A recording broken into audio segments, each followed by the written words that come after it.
Je m'appelle Oluwatomi Oledipu, je suis né à Akure, au Nigeria. Pendant 15 ans, j'ai travaillé comme spécialiste des limites spirituelles dans un cercueil de sorcellerie. J'ai été initié à 17 ans et à 21 ans, j'avais été formé à détecter les faiblesses des défenses spirituelles des propriétés chrétiennes. C'était ma mission. Alors que d'autres sorcières se concentraient sur les mariages, les finances ou la santé, mon travail consistait à envahir les territoires. J'ai analysé les foyers et les terres chrétiennes à la recherche de lacunes dans la couverture spirituelle et de zones où la protection n'était pas complète. Dès qu'il eut identifié ces points vulnérables, il installa des autels, des objets rituels et des marques démoniaques, prenant possession de ce lieu au nom du royaume des ténèbres. Mais je suis ma libre, et aujourd'hui j'expose les secrets de ce monde obscur. Dans ce récit, je reverrai les prières spécifiques que certains chrétiens utilisaient pour ériger des barrières invisibles sur leurs propriétés. Des barrières si puissantes que lorsqu'ils tentaient de les envahir, ils étaient repoussés par une force invisible. Ce ne sont pas des prières génériques ou des déclarations vagues, mais des prières territoriales précises, capables de créer des boucliers spirituels infranchissables. Je veux vous apprendre ces prières pour que vous puissiez protéger votre maison, votre terre, votre famille et tout ce que Dieu vous a confié avant de procéder. Il est essentiel de comprendre une vérité. Votre propriété n'est pas seulement un espace physique, mais un territoire spirituel. Si vous ne le réclamez pas et ne le protégez pas par des prières dirige, l'ennemi l'envahira, y établira des bases et l'utilisera comme plateforme pour attaquer votre famille. C'est ce que j'ai fait pendant 15 ans. C'était ma formation, ma spécialité. Et maintenant, je vais vous montrer comment empêcher que cela se produise. Revenons au début de mon voyage. J'ai grandi à Akure, dans une région où ma famille n'était pas impliquée dans la sorcellerie, mais ma grand-mère était une prêtresse traditionnelle et avait des liens avec les coven de la région.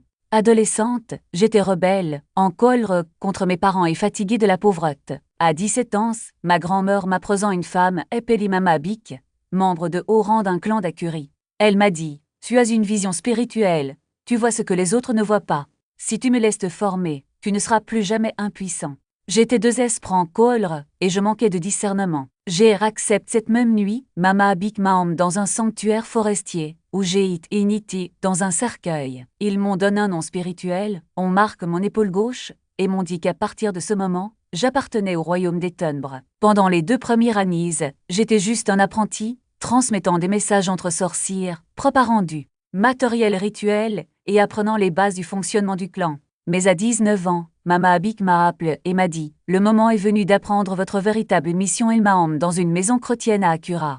C'était une belle propriété, avec de hauts murs, un portail et un petit jardin devant. La famille qui vivait là était comme possible de chrétiens de nouveau, allait à l'église le dimanche, priait avant les repas et semblait être de bonnes personnes. Maman Abik a montré la maison et a demandé « Regardez cet endroit, que voyez-vous » Au début, je n'ai rien remarqué d'anormal. Mais alors que je concentrais ma vision spirituelle, j'ai commencé à remarquer quelque chose d'effrayant. Il y avait des lacunes dans la couverture spirituelle de cette propriété, des points faibles dans les coins du terrain, des lacunes près de la porte et à l'arrière. Et en survolant ces points, j'ai vu des entités maléfiques attendant la permission d'entrer. Maman Abik a souri et a dit « Bien, vous voyez, ce sera votre mission, apprendre à identifier les fragiles frontières spirituelles des propriétés chrétiennes, puis les envahir, les marquer, et les revendiquer pour notre royaume au cours des 13 années suivantes, c'est devenu ma spécialité.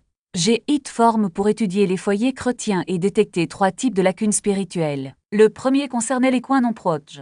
La plupart des chrétiens prient pour la porte d'entrée et les chambres, mais s'ils couvrent rarement les coins de la propriété. Dans le monde spirituel, les coins sont des portails d'axe. S'ils ne sont pas consacrés, nous pouvons y installer de petits autels, ce qui nous donne des droits légaux sur toute la zone. La deuxième lacune était le manque de démarcation spirituelle. De nombreux chrétiens croient que parce qu'ils possèdent la terre, elle appartient automatiquement à Dieu. Mais la possession physique ne garantit pas la possession spirituelle. Si vous ne délimitez pas votre propriété par des prières et ne déclarez pas qu'elle appartient au royaume de Dieu, spirituellement, cet espace est un territoire neutre, et n'importe qui peut le revendiquer en premier. C'est ce que nous avons fait. Nous avons visité des propriétés chrétiennes qui n'avaient jamais été marquises spirituellement et placent des symboles démoniaques aux 4 coins. Une fois installés, nous avions juridiction sur cet endroit. La 3e brèche était la fondation non consacrée. Lorsque les chrétiens construisent une maison, ils s'inquiètent de la conception, des coûts et de la structure, mais rares sont ceux qui prient pour les fondations avant de construire les murs.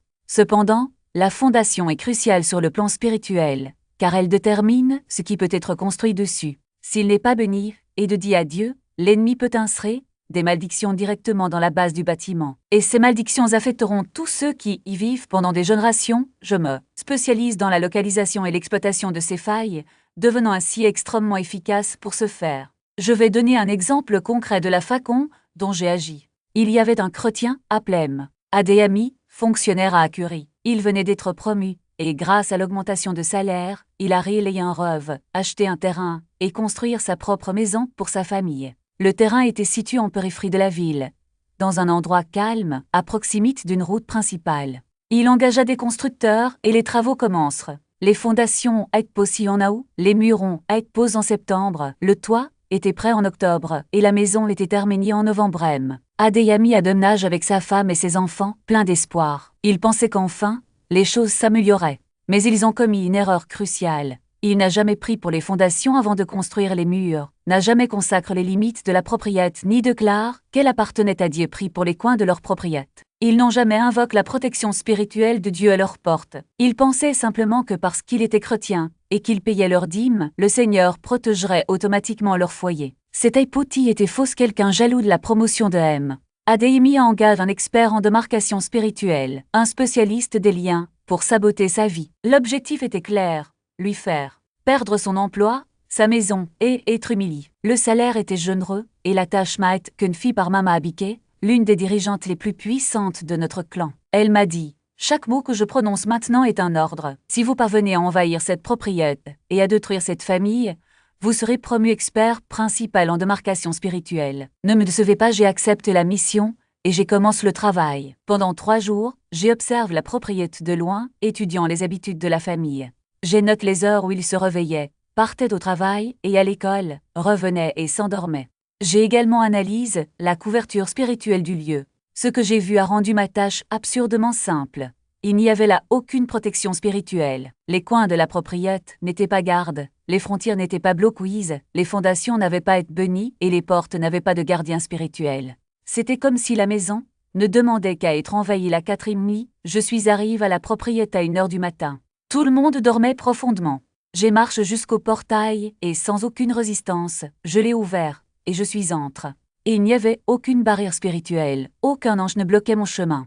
J'ai avancé sans obstacle, j'ai commencé par les coins. Dans chacun des 4 coins de la propriété, j'ai déposé un marqueur démoniaque. Non pas des objets physiques, mais des sceaux spirituels inscrits au travers d'incantations et de rituels. Une fois les bornes posées, j'ai acquis l'autorité légale sur le terrain. À partir de ce moment, dans le monde spirituel, la propriété cessa d'appartenir au seigneur Adéami et devint le domaine du royaume des ténèbres. Ensuite, je me suis dirigé vers les fondations de la maison. J'ai apporté avec moi une poudre préparée par Mama Abiké, un mélange d'ossements broyés d'un cimetière, de cendres d'un feu sacrificiel et d'autres ingrédients que je ne mentionnerai pas. J'ai répandu la poudre le long de la base du bâtiment, tout en prononçant des malédictions sur la famille. J'ai jeté une malédiction sur l'emploi de Adéami, déclarant qu'il serait rétrograde, se ferait des ennemis au travail, perdrait la faveur de ses supérieurs et serait finalement licencié. J'ai jeté une malédiction sur la santé de sa femme, en décrétant qu'elle développerait une maladie chronique sans diagnostic ni remède. J'ai jeté des malédictions sur l'éducation des enfants, disant qu'ils échoueraient à l'école, deviendraient rebelles et irrespectueux. Et finalement, j'ai jeté une malédiction sur la paix du foyer, décrétant qu'il y aurait des luttes constantes, des désaccords, de l'amertume et de la division entre eux. Après avoir maudit les fondations, je me suis dirigé vers le fond du sol, où se trouvait un petit arbre. En dessous, j'ai accompli un rituel et établi un autel permanent. Cet autel fonctionnerait comme un poste d'écoute. Toutes les prières prononcées à l'intérieur de la maison seraient interceptées par les esprits démoniaques qui y seraient stationnés, qui s'efforceraient de les bloquer et de les empêcher d'atteindre le ciel. Finalement, je suis retourné à la porte et j'ai installé un piège spirituel. À partir de ce moment, quiconque pénétrait dans la propriété apportait avec lui les maladies ou les attaques démoniaques qui s'ensuivaient. La porte, qu'il était censé être une barrière contre le mal, l'invitait désormais à entrer. Mon travail était terminé. J'ai quitté la propriété et je suis revenu informer Mama Abiké. Elle était ravie et, la même semaine, m'a promu spécialiste principal en démarcation spirituelle. En attendant de voir les résultats en moins d'1 mois, tout ce que j'avais décrété commence à se manifester. Adéami a commis une erreur au travail qui a irrité son patron, un supérieur qui l'avait toujours soutenu. Du coup, ce patron s'est mis à le chercher pour le virer. Adéami a essayé de s'excuser, il a essayé de réparer l'erreur, mais rien n'a fonctionné. Son patron était déterminé à se débarrasser de lui à la maison. L'épouse de Adeyemi commence à présenter d'étranges symptômes. Maux de tête incessants, faiblesse constante. Elle est liée à l'hôpital, a passe des tests, a pris des médicaments, mais rien n'y fait. Sa santé n'a fait qu'empirer. Les enfants aussi, on commence à avoir des problèmes. Len, toujours un élève exemplaire, comme en cas échoué au examen. Celui du milieu est devenu rebelle et désobéissant. La plus jeune se réveillait chaque nuit en criant, disant avoir vu une silhouette sombre dans un coin de la pièce. L'atmosphère dans la maison est devenue insupportable. Le couple, auparavant si proche, a commencé à se battre constamment. Ils se disputaient à propos d'argent, de leurs enfants pour une raison quelconque. Peu importe à quel point ils essayaient de se réconcilier, l'amertume ne faisait que croître. Adeyemi demande de l'aide à son pasteur. Le pasteur est allé à la maison et a prié. Mais les prières n'ont eu aucun effet. Pourquoi? Parce qu'il n'a fait que des prières génériques. A demande la protection et les bénédictions de Dieu, mais n'a pas identifié les problèmes spirituels spécifiques de cette propriété. Il n'a pas brisé les bornes dans les coins, il n'a pas détruit l'autel au fond du sol, il n'a pas purifié les fondations maudites, et il n'a pas enlevé le piège à la porte. Ainsi, la malédiction est restée intacte 6 mois plus tard. Adeyemi a été licencié. La santé de sa femme s'est tellement détériorée qu'elle n'était plus en mesure de travailler. Sans revenus, ils n'ont pas pu payer leurs factures et ont été contraints de vendre leur maison et de retourner vivre dans un appartement loup. Ils ont tout perdu. Adeyemi n'a jamais compris ce qui se dépasse. Il pensait que c'était simplement de la malchance, que Dieu l'avait abandonné, ou qu'il était puni pour un péché. Mais ce n'était pas du tout comme cas. Sa propriété avait été envahie, maudite, et reprise par le royaume des ténèbres.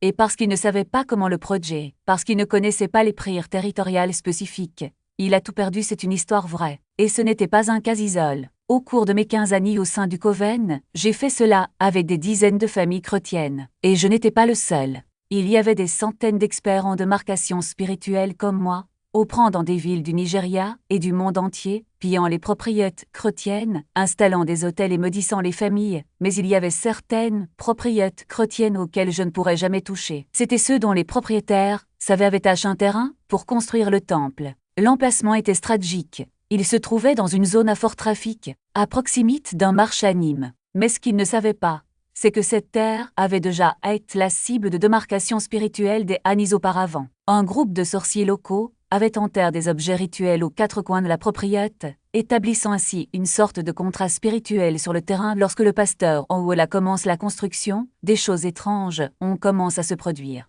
Les travailleurs apportaient des cauchemars constants, certains tombaient malades, sans explication, et les machines tombaient en panne à une fréquence inhabituelle. Un jour, un des maçons trouva un colis en terre près de l'endroit où se trouverait l'autel de l'église. À l'intérieur, il y avait des os d'animaux, des plumes d'oiseaux nocturnes et un flacon contenant un liquide sombre. Il apporte la trouvaille au pasteur, qui en a immédiatement reconnu la nature démoniaque. Le même soir, le pasteur en haut convoque les dirigeants de l'église à une réunion de prière. Il n'était pas un expert en combat spirituel, mais il connaissait la puissance de la parole et l'autorité en Christ. Il commence à parcourir le périmètre du terrain, en priant à haute voix. À chaque étape, le pasteur déclarait « Au nom de Jésus, je brise toute malédiction sur cette terre. Toute autorité démoniaque est annulée ici. Cette terre appartient au Seigneur. Et aucun esprit des ténèbres n'y aura droit le lendemain. » Quelque chose d'extraordinaire s'est produit. L'un des sorciers qui avait participé à la démarcation initiale apparut à l'église, visiblement perturbe. Il avoue que la nuit précédente, alors qu'il dormait, il avait eu une vision. Une armée d'anges avec des épices flamboyantes s'entourant le terrain de l'église.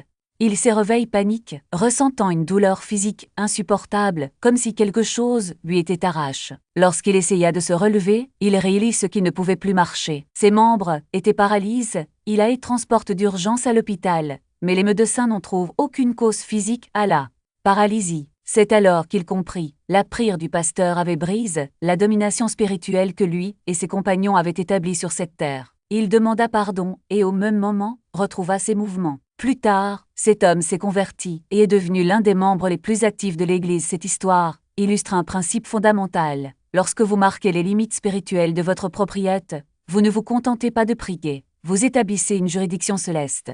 Et cette juridiction a du poids dans le monde spirituel. Les démons ne peuvent pas opérer là où l'autorité du Christ a été déclarée et établie, mais il y a un détail important.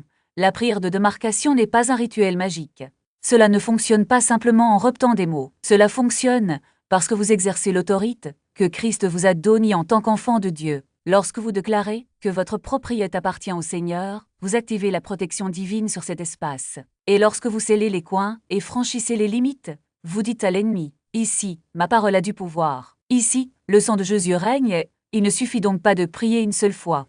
Il est nécessaire de maintenir une vigilance spirituelle. Tout comme un jardin a besoin d'être arrosé en permanence pour éviter le dessèchement, la protection spirituelle de votre propriété a besoin d'être renouvelée.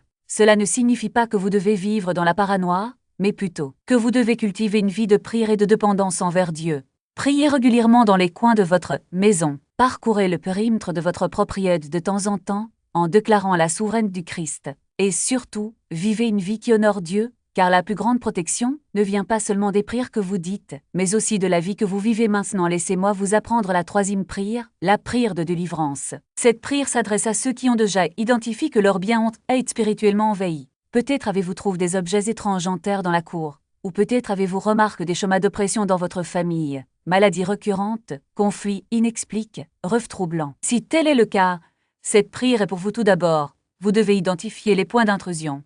Cela peut se faire par le jeûne et la prière, en demandant à Dieu de révéler tout ce qui est caché. Parfois, le Saint-Esprit évoque des endroits spécifiques de votre propriété où quelque chose a été en terre, ou des rituels ont eu lieu dans le passé. D'autres fois, vous ressentirez une présence spirituelle plus forte dans certaines pièces ou coins de la maison. Une fois que vous avez identifié le point, allez-y avec autorité. Non pas avec peur, mais avec la certitude que le Christ a déjà gagné. Prenez de l'huile d'olive ou de l'eau, si vous préférez, éloignez la zone en déclarant, au nom de Jésus, je brise toute malédiction, toute alliance, chaque autel et toute autorité démoniaque établie en ce lieu. Je déclare que cette terre appartient au Seigneur et qu'aucun esprit sombre n'a de droit légal ici. J'ordonne que toute mauvaise œuvre soit défaite maintenant et que la paix de Dieu règne en ce lieu. Amen. Ensuite, priez la prière de libération à voix haute, avec foi. Voici un mode que vous pouvez utiliser. Père céleste, je viens devant toi au nom de Jésus-Christ. Je déclare que cette propriété est acquise par le sang de l'agneau, et qu'aucune puissance des ténèbres ne peut prévaloir ici. Je brise toute malédiction, tout sortilège, toute parole maudite, et toute œuvre de sorcellerie dirige contre cet endroit. J'ordonne que tout esprit impur soit chassé maintenant, au nom de Jésus. J'annule toute autorité démoniaque qui a été établie ici, et je déclare qu'à partir de ce moment, cet endroit est consacré au Seigneur. Non, l'arme fourmille contre cette propriété prospéra, car le Seigneur est mon refuge et ma forteresse. Je déclare que la lumière du Christ brille en ce lieu, et que les ténèbres ne peuvent y résister. Cette prière n'est pas seulement une déclaration, c'est un commandement. Lorsque vous parlez avec autorité au nom de Jésus, les démons sont tenus d'obéir. Mais rappelez-vous, la libération n'est pas un événement isolé, mais un processus.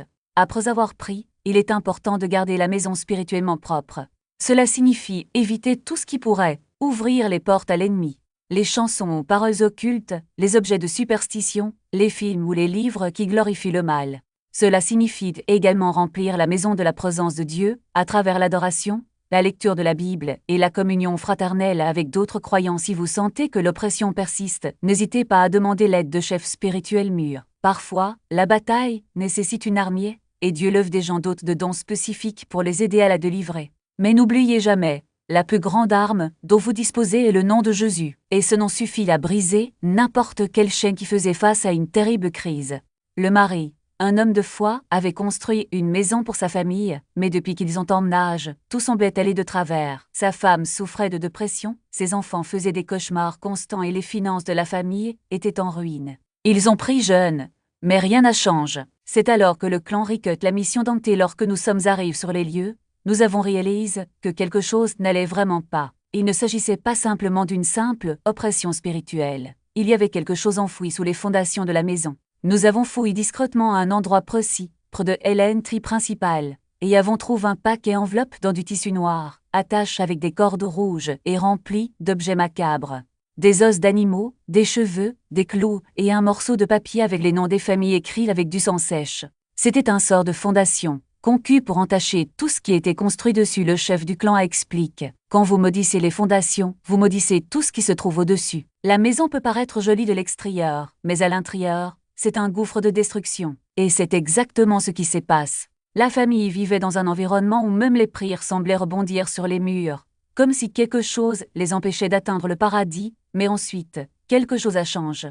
Un jour, le mari a décidé de prier pour les fondations de la maison. Il ne savait pas exactement quoi faire, mais il a suivi ce que le Saint-Esprit lui avait révélé. Il a parcouru chaque pièce, frappant le sol avec autorité, et a déclaré « Au nom de Jésus, je brise toute malédiction enfouie dans cette fondation. Je nettoie cet endroit avec le sang de Jésus et déclare que seule la bénédiction de Dieu peut habiter ici. » Il repta cela pendant des jours, jusqu'à ce que soudain l'atmosphère change. La femme commence à mieux dormir. Les enfants ont hâte de faire des cauchemars, et petit à petit, les finances ont commencé à se stabiliser lorsque le client a appris ce qui s'était passé. Nous étions furieux. Comment l'a-t-il découvert? Avons-nous demandé. Mais la réponse était simple. Il n'avait pas besoin de connaître les détails. Il avait juste besoin d'exercer son autorité en Christ. La prière sur la fondation n'est pas seulement une déclaration, c'est un acte de guerre spirituelle. Lorsque vous priez sur les fondations de votre maison, vous coupez les racines de toute malédiction. Vous détruisez les autels cachés et vous scellez cet endroit à Dieu, et c'est pourquoi cette prière est si essentielle. Bien souvent, les gens sont aux prises avec des problèmes dans leur maison sans se rendre compte que la racine du problème réside dans la fondation. Il peut s'agir de quelque chose qui a été fait avant votre emménagement, de quelque chose qu'un ancien propriétaire a laissé derrière lui, ou même d'une malédiction lancée par quelqu'un qui ne voulait pas vous voir prospérer. Mais lorsque vous priez pour les fondations, vous dites à l'ennemi, cet endroit appartient à Dieu, et vous n'y avez plus accès. Maintenant, imaginez le pouvoir de combiner les 3 prières que nous avons enseignées jusqu'à présent. La prière des champs, la prière des limites et la prière de fondation. Lorsque vous priez dans les coins, vous établissez des sentinelles spirituelles. Lorsque vous priez sur les limites, vous créez une barrière protectrice. Et lorsque vous priez sur le fondement, vous purifiez le fondement de tout ce qui a été construit. Ensemble, ces prières forment un bouclier spirituel si puissant qu'aucun démon n'osera s'en approcher. Mais il ne suffit pas de prier une seule fois. La bataille spirituelle se poursuit et l'ennemi n'abandonne pas facilement. C'est pourquoi le protocole de 21 jours est si efficace, parce qu'il ne permet pas à l'ennemi de se réorganiser. Lorsque vous priez quotidiennement, vous construisez un mur spirituel qui se renforce chaque jour. Et plus vous priez, plus vous exercez d'autorité sur ce territoire. Rappelez-vous, vous ne luttez pas contre la chair et le sang, mais contre les principautés et les puissances. Et la seule façon de les vaincre est d'utiliser les armes que Dieu nous a données. La prière n'est pas seulement une demande, c'est une déclaration de guerre. Lorsque vous parcourez les coins de votre maison, lorsque vous parcourez les limites de votre propriété, lorsque vous priez sur les fondations, vous dites à l'enfer, cet endroit est à moi, et je le revendique. Pour Dieu donc, si vous ne l'avez pas déjà fait, commencez dès aujourd'hui. Prenez votre Bible, parcourez votre maison, et déclarez la victoire du Christ sur chaque centimètre quart de votre maison. Et si vous avez déjà commencé, ne vous arrêtez pas. La Coran est la clé. Parce que dans le domaine spirituel, l'autorité ne se donne pas, elle se prend. Et Dieu vous a déjà donné tout le pouvoir dont vous avez besoin pour prendre possession de ce qui vous appartient de Dieu et rejette et expulse en ce moment. Au nom de Jésus, je décrète que cette porte est une barrière spirituelle contre toute œuvre des ténèbres. Parcourez maintenant toute la propriété en touchant toutes les hontaises possibles, porte latérale, portail de service, fenêtre menant à la cour. Repetez la même affirmation à chaque point, parce que l'ennemi n'entre pas seulement par la porte domptée. Il recherche les lacunes, les points faibles, les endroits que vous avez oublié de couvrir. Mais lorsque vous priez à chaque entrée, vous dites au monde spirituel, rien n'entre ici sans ma permission, et n'oubliez pas les entrées invisibles. Il existe des portes qui ne sont pas physiques, mais qui existent dans le monde spirituel. La porte de la parole, ce que vous dites à l'intérieur de votre maison. La porte de la pensée, ce que vous autorisez à entrer dans votre esprit. La porte du cœur, ce que vous accueillez dans votre esprit. Ce sont toutes des entrées qui doivent être enregistrées. Par conséquent, après avoir prié pour les portes physiques, priez également pour les portes spirituelles. Déclarez, au nom de Jésus, je ferme toutes les portes que l'ennemi peut utiliser pour entrer dans ma vie et dans ma famille.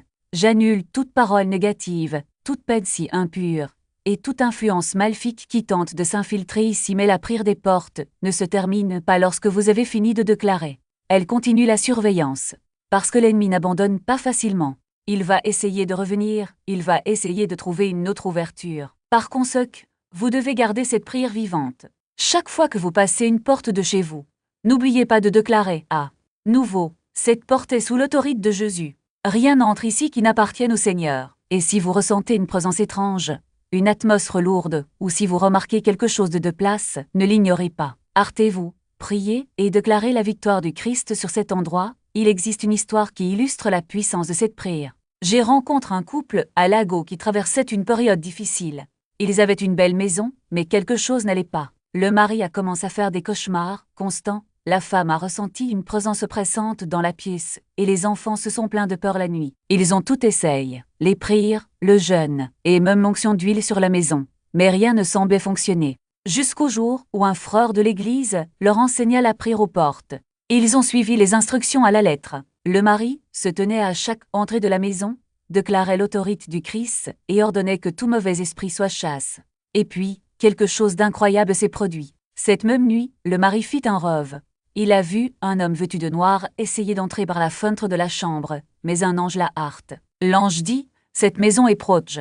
Vous n'êtes pas autorisé à entrer ici. » Lorsque son mari s'est réveillé, il a su que quelque chose avait changé. Et en effet, à partir de ce jour, l'ambiance dans la maison s'est transformée. La paix est revenue, les cauchemars cessent et la famille a fait l'expérience d'une nouvelle dimension de la présence de Dieu. C'est ce qui arrive lorsque vous priez devant les portes de votre maison. Vous ne prononcez pas seulement des mots, vous établissez un système de défense spirituelle. Vous dites à l'ennemi, ceci n'est pas votre territoire. Cette maison appartient à Dieu et j'en suis le gardien. Et lorsque vous faites cela avec foi, Dieu lui-même envoie ses anges pour garder les portes de votre propriété. Mais rappelez-vous, cette prière n'est pas un rituel magique. Ce n'est pas une formule qui fonctionne automatiquement. C'est un acte de foi, une déclaration de votre autorité en Christ. Par conséquent, avant de prier, assurez-vous que votre cœur est aligné avec Dieu. Confessez vos péchés, pardonnez à ceux qui vous ont offensé, et demandez au Saint-Esprit de purifier votre vie. Parce que l'autorité spirituelle ne fonctionne pas dans un cœur impur. Il n'a de pouvoir que lorsqu'il vient d'un lieu de sainteté et d'obéissance. Maintenant, je veux que tu fasses quelque chose de pratique. Aujourd'hui, rendez-vous à l'entrée principale de votre maison. Placez votre main dessus et déclarez à haute voix, « Au nom de Jésus, je prends autorité sur cette porte. Je décrète que rien de mal n'entrera ici sans ma permission. Ce lieu est consacré au Seigneur et j'en suis le gardien. » Ensuite, faites le tour de toute la propriété et faites de même à chaque entrée. Et n'oubliez pas de prier également pour les portes spirituelles, les maux, les pensis et les influences qui tentent d'entrer dans votre vie. Et si vous avez déjà fait cela, ne vous heurtez pas. La prière des portes n'est pas un événement ponctuel, c'est une pratique continue. L'ennemi est toujours à la recherche d'une ouverture, vous devez donc toujours être vigilant. Chaque fois que vous sentez que quelque chose ne va pas, priez à nouveau. Chaque fois que vous franchissez une porte, déclarez l'autorité du Christ. Parce que la protection spirituelle n'est pas un bouclier que l'on met une seule fois et qu'on oublie. C'est une armure que vous portez quotidiennement, une sentinelle que vous gardez active à tout moment maintenant. Écrivez dans les commentaires. Les portes de ma maison sont sous l'autorité de Jésus. Lorsque vous déclarez cela publiquement, vous renforcez votre foi et invitez la puissance de Dieu à agir dans votre vie. Ne sous-estimez pas le pouvoir de vos mots. Ils ont le pouvoir de créer la réalité dans le monde spirituel. Écrivez donc maintenant. Les portes de ma maison sont sous l'autorité de Jésus. Et voyez ce que Dieu fera sur la base de cette déclaration. Des bruits dans la cour, des pas traînants, des murmures qui semblaient venir des murs, et même des rires maléfiques lorsque la maison se tut. Elle ressentait une présence oppressante, comme si quelque chose ôtait la vie à cette famille. Un jour, un voisin lui parle des prières de protection du territoire. Au début, elle en doutait. Après tout, j'avais déjà laissé tellement de choses, le jeûne, l'onction, les chaînes de prière. Et rien ne semblait durer. Mais désespérée, elle décide de suivre les instructions le premier jour. Elle parcourut les coins de la maison, en déclarant que chacun appartenait à Dieu. Dans la seconde, il a tracé les limites du pays, bénissant chaque centimètre quart du terrain. Dans la troisième, il pria sur les fondations, demandant qu'elles soient renforcées contre toute attaque. Et le quatrième jour, il posa ses mains sur la porte d'entrée, et proclama « Les portes de ma maison sont sous l'autorité de Jésus. Tout ce qui est béni par Dieu est accepté ici. Et tout ce qui vient de l'ennemi est rejeté et détruit maintenant. Au nom de Jésus les premiers jours, rien n'a changé. Au contraire, les attaques semblent se multiplier. Son plus jeune fils avait une forte fièvre. Elle manquait une grande vente aux marches, et la nuit, les bruits devenaient encore plus forts. Elle a même pensé à abandonner. Mais il se souvient des paroles qu'il avait entendues. L'ennemi n'abandonne pas facilement. Quand on commence à prier ainsi, il se bat avec tout ce qu'il a, parce qu'il sait qu'il perd le contrôle.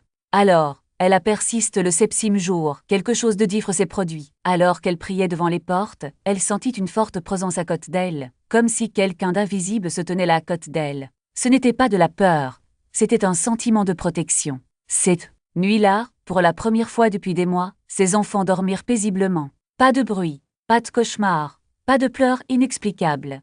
Le dixième jour, elle remarqua que les maladies commençaient à s'atténuer. Les crises de paludisme sont devenues plus fréquentes et l'argent, qui servait autrefois à acheter des médicaments, est désormais utilisé pour acheter de la nourriture. Le 15e jour, elle se réveilla avec une joie inexplicable. C'était comme si un énorme poids avait été retiré de ses épaules, mais le véritable miracle s'est produit le 21e jour. Lorsqu'elle eut fini sa prière, elle regarda dans la cour et vit quelque chose qu'elle n'avait jamais vu auparavant. Une lumière douce, presque imperceptible, enveloppant toute la propriété. Ce n'était pas quelque chose de physique, mais elle savait que c'était là. Ce soir-là, alors qu'il préparait le dîner, il entendit une voix douce, comme un murmure. « C'est sûr maintenant. » Elle tomba à genoux et pleura. Ce n'étaient pas des larmes de tristesse, mais de gratitude. Parce que, pour la première fois depuis des années, elle avait l'impression que sa maison était véritablement un lieu de paix aujourd'hui. Des années plus tard, sœur Fumileyo se promène encore chaque matin dans les coins de la maison. Elle bénit toujours les limites du pays, prie toujours sur les fondations et déclare toujours autorité sur les portes. Non pas parce que vous avez peur que quelque chose revienne, mais parce que vous avez appris que la protection spirituelle n'est pas un événement ponctuel, c'est un style de vie. Et les résultats parlent d'eux-mêmes. Ses enfants ont grandi en bonne santé, son entreprise a prospère et sa maison est devenue un refuge pour ceux qui ont besoin de prier. Son histoire n'est pas unique. Des centaines de personnes ont vécu la même transformation lorsqu'elles ont décidé de prendre possession de ce qui leur revient de droit. Dieu ne nous a pas seulement donné le salut, il nous a donné l'autorité. Autorité de déclarer, de bénir, de protéger et d'expulser tout ce qui n'appartient pas à son royaume. Mais cette autorité ne fonctionne que lorsque nous l'exerçons. Lorsque nous nous levons, nous parlons avec foi et agissons comme si nous croyions vraiment à la puissance de la parole de Dieu. Alors aujourd'hui, c'est votre journée. N'attendez pas à l'arrivée de la tente pour commencer à construire le mur. N'attendez pas que l'ennemi soit déjà à l'intérieur pour fermer les portes. Commencez maintenant. Prenez les prières que vous avez apprises, la prière des chants, la prière des limites, la prière des fondations et la prière des portes, et appliquez-les à votre territoire. Faites cela pendant 21 jours, sans sauter un seul jour, même si au début rien ne semble changer. Parce que la victoire ne réside pas dans ce que vous voyez, mais dans ce que Dieu fait dans l'invisible, et quand les doutes surgissent. Et ils viendront. Rappelez-vous, l'ennemi n'attaque fort que lorsqu'il sait qu'il est sur le point de perdre. Alors, ne reculez pas. N'abandonnez pas. Continuez à déclarer, continuez à marcher, continuez à bénir. Parce qu'à la fin de ces 21 jours, vous n'aurez pas seulement un foyer proche, vous aurez une vie transformée. Et ce qui là commence comme une simple prière deviendra un héritage de foi pour les générations à venir. Ce sentiment d'oppression qui semblait s'accrocher au mur de la maison, les bruits inexplicables qui apparaissaient dans le silence de la nuit, les ombres qui bougeaient dans les coins quand personne ne regardait, tout cela n'était pas le fruit de l'imagination. C'était une invasion spirituelle, une opération maléfique qui s'était installée là, comme une armée ennemie occupant un territoire qui ne lui appartenait pas. Et la chose la plus effrayante, souvent, nous ne réalisons même pas que notre maison, notre terrain, notre espace le plus intime est attaqué. C'est ce qui est arrivé à sœur Fumileyo. Pendant des années, elle a vécu avec un poids invisible sur les épaules, une atmosphère charge qui étouffait la paix de sa famille. Ses enfants étaient souvent malades, ses finances semblaient toujours à la limite, et ce malaise constant la suivait comme une ombre. Jusqu'à ce que, lors d'une rencontre apparemment fortuite aux marches, Dieu place sur son chemin une femme qui avait déjà vécu la même chose. Une femme qui, par la foi, s'était libérée des liens spirituels et voyait maintenant clairement ce que beaucoup ne pouvaient pas voir, la mauvaise oppression qui avait eu lieu sur sa propriété. « Avez-vous déjà prié pour votre maison ?» demanda la femme. « Avez-vous fermé les coins? Avez-vous marqué les limites? Avez-vous béni les fondations? Avez-vous pris possession des portes et des portails ?» Fumileyo hésita. « Je prie pour ma famille tous les jours mais je n'ai jamais prié pour la propriété elle-même. » La réponse est venue comme un diagnostic. C'est votre problème. Votre maison a été envahie. Il y a des hôtels spirituels établis sur votre terre, et des démons utilisent votre espace comme base pour vous attaquer, vous et vos enfants. Mais vous pouvez briser ce pouvoir. Il y a 4 prières territoriales qui changent tout. Et c'est ainsi que, pour la première fois, Fumileyo a compris que la foi ne se limite pas à demander de la protection, elle exige de l'action. Cela exige que nous prenions possession de ce qui nous appartient, non seulement sur le plan naturel, mais aussi sur le plan spirituel. Puissions-nous déclarer, avec autorité, que ce lieu appartient au Seigneur. Puissions-nous marcher dans les coins, le long des frontières, le long des fondations, et franchir les portes, comme un général inspectant son territoire avant la bataille. Elle a pris la prière des champs, celle qui scelle les 4 points cardinaux de la propriété, empêchant des forces étranges de s'y installer. Il a pris la prière des frontières, qui délimite l'espace comme un territoire consacré à Dieu, où l'ennemi n'a pas le droit de fouler le sol. Il a appris la prière de fondation, qui bénit les fondations de la maison, purifiant chaque brique, chaque poutre, chaque pierre qui soutient cette maison. Et enfin, Il apprit la prière des portes, qui transforme les entrées et les sorties en points de protection, où les anges sont placés comme sentinelles et où les démons ne sont pas autorisés à traverser pendant 21 jours. Familio ne sait pas qu'une tente de prier, et la marche. Il a parcouru les 4 coins de son territoire, déclarant la souveraineté de Dieu sur chaque mètre carré. Il a traversé les frontières, traquant une ligne spirituelle que l'ennemi ne pouvait pas franchir. Il traversa chaque pièce, bénissant les fondations et expulsant toute mauvaise œuvre. Et debout devant ses portes, il proclama que ce lieu était sous le couvert du trésor. Les résultats n'ont pas tardé à apparaître. Le 7e jour, les bruits étranges cessèrent. Au 14e, la santé de ses enfants fut rétablie. Et le 21e jour, quelque chose d'extraordinaire s'est produit. Une bénédiction financière inattendue lui est venue d'un parent à qui elle n'avait pas parlé depuis des années. Mais le plus grand miracle n'était pas l'argent, c'était la paix. L'oppression qui étouffait autrefois sa maison s'est dissipée comme une brume au soleil. Ce qui était un lieu de lutte est devenu un havre de bénédiction. Ses enfants ont prospéré, son entreprise a prospéré aujourd'hui, sa maison est un témoignage vivant de la puissance de la prière territoriale, et cette même victoire peut être la vôtre, mais ne vous attendez pas à ce que l'ennemi cède du territoire sans combat. Il ne partira pas simplement parce que vous l'avez gentiment demandé. Il faut agir, il faut marcher, déclarer, s'approprier. Vous ne vous contentez pas de prier pour votre foyer. Vous revendiquez ce qui vous appartient déjà de droit divin. Parce qu'en tant qu'enfant de Dieu, vous n'êtes pas locataire de votre propre propriété. Vous êtes le portier, le gardien, le prêtre de ce lieu. Et le Seigneur lui a donné le pouvoir de fermer les portes, de briser les malédictions et d'établir une couverture spirituelle que ni la sorcellerie, ni les démons, ni aucune force de l'enfer ne peuvent pénétrer. Alors, aujourd'hui, décidez, allez-vous continuer à vivre en victime, ou allez-vous vous relever en guerrier? Allez-vous laisser votre maison à l'expo aussi, ou la couvrirez-vous du sang de Jésus et de l'autorité de son nom? Le choix vous appartient. Mais sachez une chose, Dieu vous a déjà donné les armes. Il est maintenant temps de les utiliser, et si cet enseignement touche votre cœur, si vous avez reconnu que votre maison a besoin de cette protection, alors faites quelque chose. Premièrement, partagez ce message.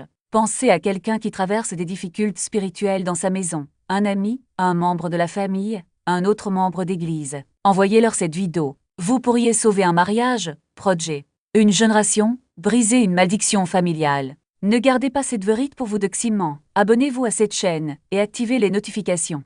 Parce que ce n'est que le début. Il y a encore beaucoup à apprendre sur le fonctionnement des forces obscures et surtout, sur la manière de les vaincre.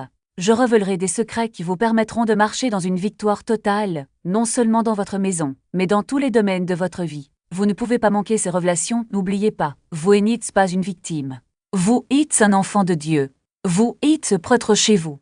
Vous êtes le gardien de votre propriété. Et il a le pouvoir de fermer les portes, de briser les chaînes, et d'établir un bouclier spirituel que l'ennemi ne peut briser. Alors lève pas maintenant. Prenez votre Bible, parcourez les coins de votre maison, déclarez la parole, bénissez les fondations, consacrez les portes, et voyez Dieu agir. Parce que lorsque vous avancez avec foi, le ciel bouge avec vous. Rendez-vous dans la prochaine vidéo. D'ici là, n'arrêtez pas de prier, n'arrêtez pas de déclarer, n'arrêtez pas de gagner. Que Dieu te bénisse.